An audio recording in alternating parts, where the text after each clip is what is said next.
Alors Kyrian, déjà première question, comment ça va? On a vu une petite blessure, une grosse blessure même à Quimper, assez sérieuse aux ischio. On t'a vu reprendre en salle là chez toi, comment ça va? Physiquement, ça commence à être de mieux en mieux. Là, je fais de l'isocinétique aussi sur le Contrex en rééducation. Donc, ça me permet de retrouver de la force et de l'endurance sur mon ischio. Depuis quelques semaines, après avoir fait une injection de PRP, j'ai moins de douleur. Donc ça, c'est une bonne chose.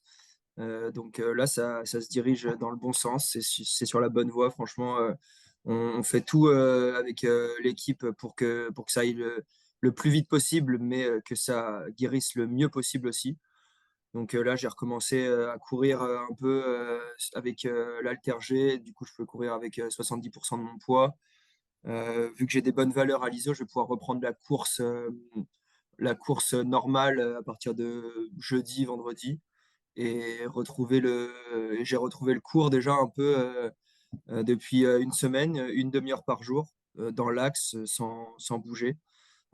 Donc voilà, maintenant j'ai plus d'épaule du coup parce que parce que ça faisait 3 mois qu'elle n'avait pas été sollicitée de cette manière. Donc voilà, c'est toutes des petites douleurs qui reviennent, mais qui sont plaisantes parce que ça nous rapproche du vrai tennis, quoi.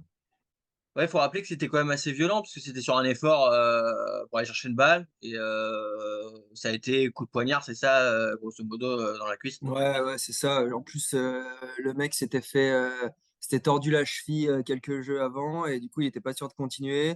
Et là, ouais, mauvais choix de ma part. Je vais chercher cette balle qui est très dure et d'un coup, je sens vraiment un coup de poignard comme jamais j'ai senti. Et pourtant, j'en ai connu des blessures, mais celle-là, j'ai senti direct que c'était pas comme les autres, que c'était plus qu'une déchirure. Et au final, j'ai eu rupture partielle du tendon semi-tendineux et avec je sais plus ce que c'est, je sais plus, mais en gros, ah oui, une désinsertion du tendon. Donc j'étais vraiment très proche de l'opération. Au final, heureusement, j'ai pas eu besoin de ça, mais forcément, ça prend du temps, quoi. En plus, cette blessure-là, vient la semaine de ton meilleur classement. Tu même pas pu vraiment profiter. Mm. Derrière 3 mois, tu as parlé du physique, mais mentalement, on se prend un gros coup derrière la tête, j'imagine. On pense tout de suite à Roland. Mentalement, très, très, très frustrant cette période parce que je me rapprochais vraiment de mon meilleur niveau de jeu, je trouve.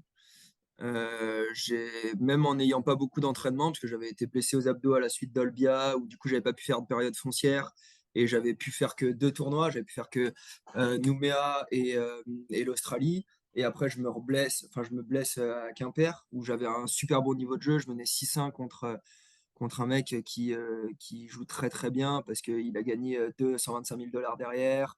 C'est un gros client quand même, et j'étais vraiment sur ce match, je me sentais vraiment au-dessus. Il me dérangeait pas tellement et j'étais vraiment content de mon niveau de jeu. Donc je sais pas jusqu'où j'aurais pu aller, mais très très frustrant parce qu'après tu vois tous les autres jouer, tous les autres performer et toi t'es chez toi à rien faire, à attendre que ça passe. Tu peux juste faire du physique, haut du corps et prendre ton mal en patience. Mais celle-là, elle est particulièrement frustrante de blessure parce que je me sentais vraiment bien dans mon jeu, vraiment bien dans ma tête. Et de devoir m'arrêter comme ça d'un coup violent, euh, c'était vraiment dur. Et ça l'est encore maintenant tant que j'ai pas repris. Mais là, le fait de reprendre une activité un peu plus pro, on va dire, c'est encourageant. Ouais, pu durer un petit peu derrière toi.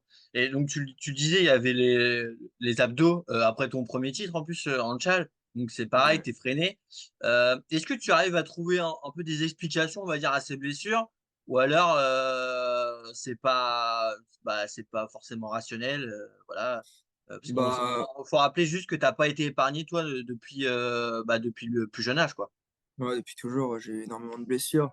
Euh, je pense qu'il y a beaucoup qui vient du mental, parce que je suis quelqu'un de très, très tendu, très, très nerveux. Du coup, forcément, le corps le ressent. Du coup, là, durant cette période, j'ai énormément bossé là-dessus. J'ai fait de la prépa mentale, de la visualisation, de la méditation tous les jours avec mon coach et avec d'autres joueurs. Donc ça, c'était très intéressant. J'ai appris de ça. Après, j'ai pas pu retransmettre ni avoir les sensations sur le cours, mais je vais continuer à bosser là-dessus pour arriver à gérer au mieux ces sauts de nerfs, quoi. Et après, j'ai aussi, depuis un peu plus de 2 mois, euh, non, ouais, un peu plus d'1 mois et demi, pardon. Je fais hyper attention à mon alimentation, en fait, que je négligeais beaucoup avant. Euh, Moi, je mangeais pas n'importe quoi, mais j'étais pas assez pro là-dessus. Et on s'est rendu compte en faisant une analyse alimentaire de toutes les intolérances et tout, que j'avais énormément d'intolérances alimentaires et que du coup, il y a plein d'aliments qu'il fallait que je réduise. Donc, par exemple, là, depuis plusieurs temps, et ben, je mange plus du tout de gluten, plus de lactose, d'aliments contenant des œufs, que ce soit jaune d'œuf, blanc d'œuf, tout ce qui est amandes, pareil, zéro. Et donc ça, j'ai réduit vraiment à 100%. Et je sens que déjà, je récupère mieux, que après, j'ai pas joué au tennis, donc forcément, c'est pas les mêmes efforts physiques, mais je me sens quand même mieux dans mon corps depuis que je fais ce régime, et je sais que c'est très important de le maintenir le plus longtemps possible, parce que c'est ça qui va aussi m'aider à mieux me régénérer, à ce que les fibres elles soient moins impactées, que je digère mieux mes repas, donc j'assimile mieux les aliments, etc. Donc j'ai fait beaucoup d'efforts là-dessus. Ouais, ça, du coup, on t'a fait le lien direct entre ces intolérances et des possibles blessures musculaires à répétition. Bah ouais, forcément, parce que vu que ça va inflammer en fait l'estomac, enfin l'intestin, et ben on va moins assimiler les choses et on va moins bien récupérer, moins bien digérer. Et tout ça, du coup, si tu n'assimiles pas ce que tu manges, bah c'est comme si tu mangeais rien. Donc les muscles, ils sont pas je sais plus comment on dit, approvisionnés. Bien vu. Et du coup, donc, plus sérieusement, là, la période, elle a été dure, mais par contre, elle a été très instructive et t'en sors grandi pour le coup. C'est une expression un peu banale, mais là, dans ton cas, il y a eu des tournants, quoi.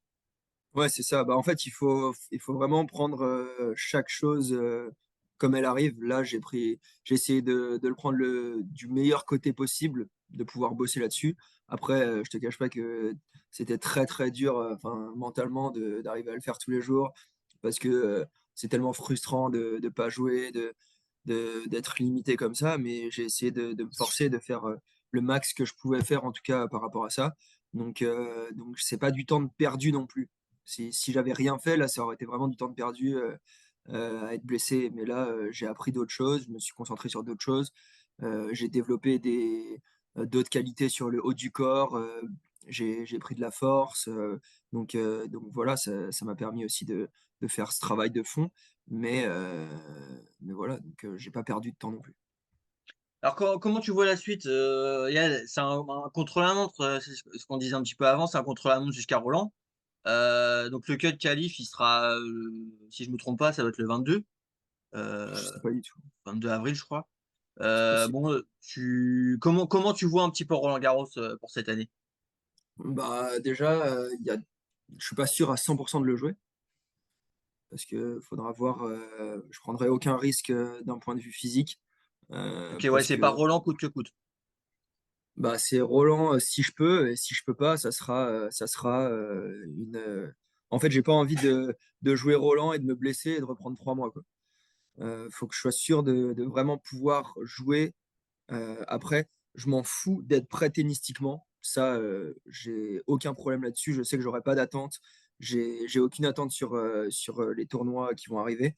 Mais je veux être prêt physiquement à pouvoir faire un combat et à pouvoir ne pas me poser de questions sur le court. Ça dépendra de ça.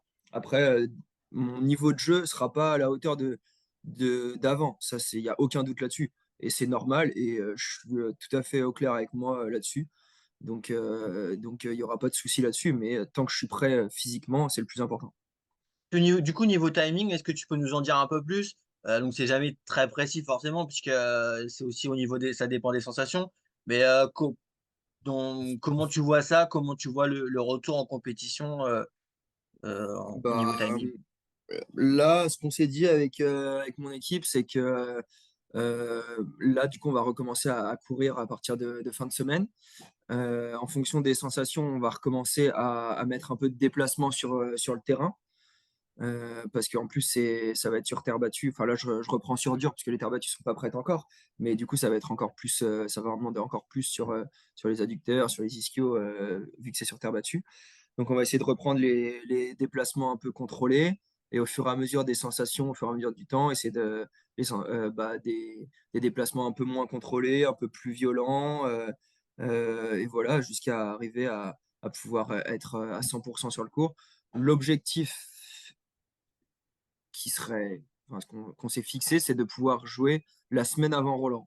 Donc, c'est soit Bordeaux si j'ai une wildcard tableau, parce que je ne rentrerai pas avec mon classement, soit je vais en tableau à Oeiras sur un 75 000 dollars au Portugal. Donc, on va voir avec mes coachs ce qui est le mieux. Ça va dépendre de si j'ai une wildcard aussi, ce qui forcément, il y a peu de chance, mais on verra. Donc voilà, ça va dépendre de ça. Mais l'objectif ultime, ouais, ça serait de faire un tournoi avant Roland. Ah, si ça se goupille bien, du coup, ce sera ton 3e, Roland, le Ouais. 3e qualif. Mais ça sera la première fois que tu rentreras tout seul, finalement comme un grand? Parce qu'a Ouais, ça priori va être ça. ça va le faire avec les points. Ouais, Heu, normalement, ça va. bon, j'imagine que ça, c'est quand même, si tu peux y aller justement, j'imagine que ça, ce sera quand même une fierté? Bah, ça aura une saveur complètement différente. Parce que je pourrais me dire que je l'ai mérité, quoi. Que je suis allé le chercher par moi-même avec toutes les phases difficiles que j'ai eues. Donc oui, je suis très fier de me dire que je vais rentrer grâce à mon classement. Après, ça va être une vraie expérience, j'ai envie de dire un peu, parce que les 2 années où je l'ai joué, c'était à huis clos. Donc, j'en ai vraiment pas ressorti une bonne expérience. J'ai pas pris de plaisir plus que ça. Alors que c'est dommage, c'est à la maison, c'est un grand chelem. Et sauf que jouer comme ça dans un stade mort où il y a personne, où je peux même pas avoir ma famille, où il y avait mon coach, voilà. Donc c'était vraiment pas des 2 bonnes expériences. Franchement, honnêtement, je jouais n'importe quel challenger avec du public, c'était mieux en fait. Mais voilà, après c'est Roland, donc forcément il y a la magie autour. Mais c'est vrai que cette fois, pouvoir jouer avec du public, ça va être quelque chose d'incroyable. Ça va être quelque chose une nouvelle expérience, ouais, c'est ça. Ouais et Comme puis du si coup, c'était pouvoir jouer devant ta famille, j'imagine que ça Ouais, c'est représenterait important. aussi quelque chose? Oui, voilà, c'est hyper important pour moi. Ils me soutiennent depuis toujours. Ils ont toujours été là dans les bons moments comme dans les mauvais moments. Donc c'est important pour moi et pour eux aussi d'être là. Et évidemment, ils seront avec moi sur ce tournoi. Heu, avant là, en début d'année, donc tu pas pu faire beaucoup de tournois. Je crois que tu as dû en jouer 3 en 2024, si on compte Quimper Ouais, j'ai fait Nouméa, Australie, Quimper. Ouais. et raconte-nous un petit peu Melbourne. Bah, là aussi, tu découvres un grand chelem et un grand chelem où tu rentres par toi-même. Mm. C'est qu'est-ce que tu retiens de cette expérience? Franchement, c'était incroyable. On a bien fait d'arriver quelques jours en avance. Bon, après, j'aurais préféré bien jouer à Nouméa aussi, mais, mais c'était important d'arriver en avance pour enlever le mythe, en fait. Pour enlever le mythe du Grand Chelem, de c'est incroyable, de c'est magnifique, tu regardes partout, t'es pas concentré sur le tournoi. Donc, le fait d'arriver 3 4 jours en avance, le jour du match, bah, c'est bon, t'es dedans, quoi. Tu penses pas à autre chose, tu te dis pas, ouais, c'est trop beau, je vais aller voir ça, je vais aller voir ça. Donc là-dessus, c'était vraiment bien. Avec Hugo et avec Olive, mon coach, là, on a vraiment kiffé. C'était une expérience incroyable. En plus de rentrer avec eux, bah, forcément, rentrer avec son classement, c'est aussi quelque chose d'important. Et puis, c'était une première expérience là-bas. Tout est grand, franchement, le public, il y avait énormément de Français aussi. Donc ça, c'était dingue en termes d'ambiance. Les cours sont magnifiques, les conditions sont optimales franchement pour bien jouer. En plus, victoire au 1er tour, donc forcément c'est une expérience dingue. Puis après au 2e tour, j'ai joué contre plus fort que moi, donc il y avait rien à dire. Il était meilleur ce jour-là. Ça veut pas dire qu'il le sera tout le temps, mais il était meilleur ce jour-là et j'ai fait ce que je pouvais. Ça s'est joué à quelques petits détails, mais voilà, donc j'en ressors grandi aussi. J'étais très content parce que ça donne de la confiance aussi. Tu vois que Lloyd Harris, il a quand même été 30. Après, il met 2-0 à Gaston, qui est un très bon joueur. Donc voilà, c'est des matchs, c'est pas des matchs références, mais c'est des matchs qui comptent pour la confiance aussi. Et du coup, j'ai vraiment appris de cette tournée. J'ai vraiment trouvé des choses en moi aussi, d'un point de vue mental et tennistique, qui m'ont plu et qui nous a plu avec mon coach. Donc c'est pour ça on était très content d'être sur la bonne voie et c'était dommage de s'arrêter comme ça. Heu, l'objectif de cette année, du coup, c'est d'enchaîner si c'est possible, bien sûr, donc là, si Roland Garros, tu peux le faire, mais c'est d'essayer d'enchaîner, les 4 qualifs des grands chelems. C'est ça. Mais là, j'ai beaucoup de points à défendre, là, au Wimbledon, si je prends pas mal de points, je serai pas dans le cut. Mais c'est pas en fait, je le vis pas mal parce que, c'est pas une fin en soi et je sais que dans ma vie, je le ferai. Il y a aucun doute là-dessus. Je sais que j'ai le niveau pour être dans les qualifs de Grand Chelem, donc je sais que je les ferai. Après, si c'est pas cette année, ça sera l'année prochaine. Il y a pas de souci là-dessus. Mais voilà, je me fixe vraiment comme objectif là, sur cette demi-saison encore, de progresser physiquement, progresser mentalement sur ça et d'arriver à mieux gérer, du coup, mieux gérer ça, mieux gérer ma programmation aussi, pas trop enchaîner, parce que je sais que je suis à risque. Donc voilà, et faire au mieux et au moins j'aurai rien à me reprocher et je ferai tout ce qui est bien. Ouais, et donc là, pouvoir, c'est vrai que cette année, pouvoir jouer les grands chelems, ce serait beau. Est-ce que, donc tu l'as dit, Melbourne, ça t'a impressionné? Heu, Est-ce que justement cette blessure, cette nouvelle blessure, ça t'a fait peur pour la suite? Est-ce que, pendant un moment tu te dis, bah, «Est-ce que finalement je vais y arriver? Est-ce que je vais être capable de revenir?» heu, avec, la lassitude un peu des blessures. Est-ce que ce genre de doute tu les as? Ou ils viennent jamais? Bah, on les a forcément parce que je me pose plein de questions. En plus, je suis quelqu'un qui pense beaucoup là-dessus, même si j'en parle pas forcément. Mais voilà, c'est très, très dur à gérer, d'un point de vue mental. Tu te dis: «Est-ce que je suis prêt à tout mettre en place pour plus me blesser?» Puis après tu te dis: «Bah oui, c'est quand même ma vie, quoi. J'ai besoin de ça pour vivre. Je me vois vraiment rien faire d'autre que ça». Donc voilà, après c'est dur de tout mettre en place parce que c'est comme si tu repars à zéro sur le mental, par exemple. J'ai pas de sur, la méditation, sur des trucs comme ça, tu pars de zéro et donc c'est pas facile. Mais franchement, oui, tu te poses des questions. Tu te dis: «Est-ce que je suis fait pour ça? Est-ce que j'ai pas est-ce que je vais y arriver un jour, quoi, en fait?» Donc c'est ça qui est très, très frustrant.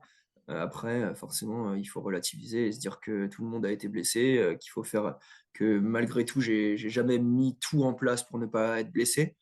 Donc c'est jamais trop tard et c'est maintenant qu'il faut s'en rendre compte et progresser. Et juste avant, tu m'as dit, les qualifs de Wimbledon, de toute façon, je suis pas inquiet, je sais que je vais y arriver. Donc ça montre qu'aussi que tu as beaucoup de confiance en toi. Mais là, on parlait des doutes.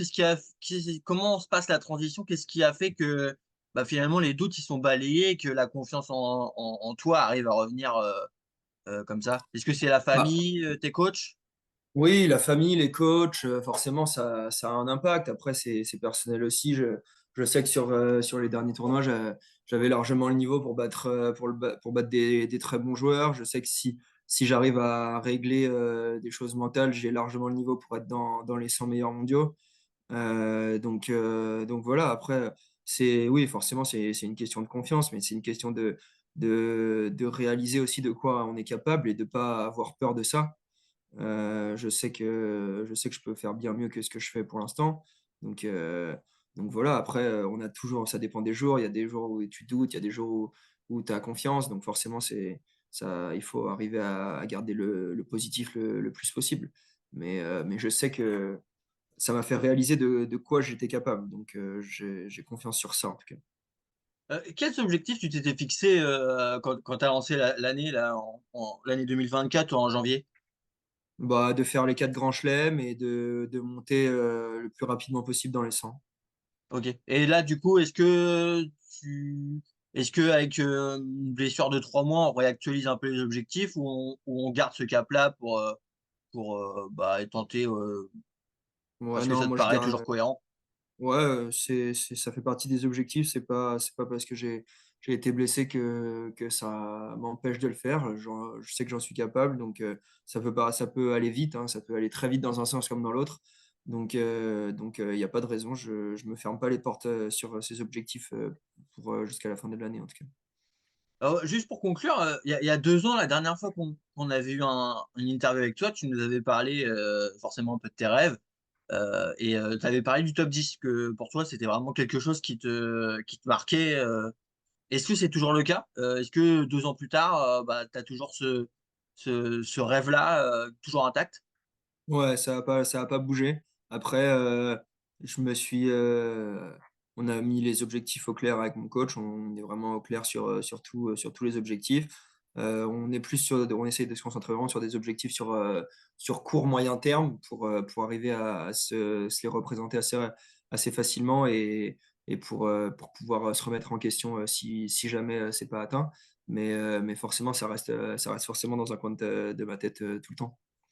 Ouais, c'est le rêve ultime ça, ou tu en as un autre, qui te tient vraiment à cœur? Bah, les rêves, ils changent, dès que tu en as réalisé un, j'espère, en réaliser le maximum possible.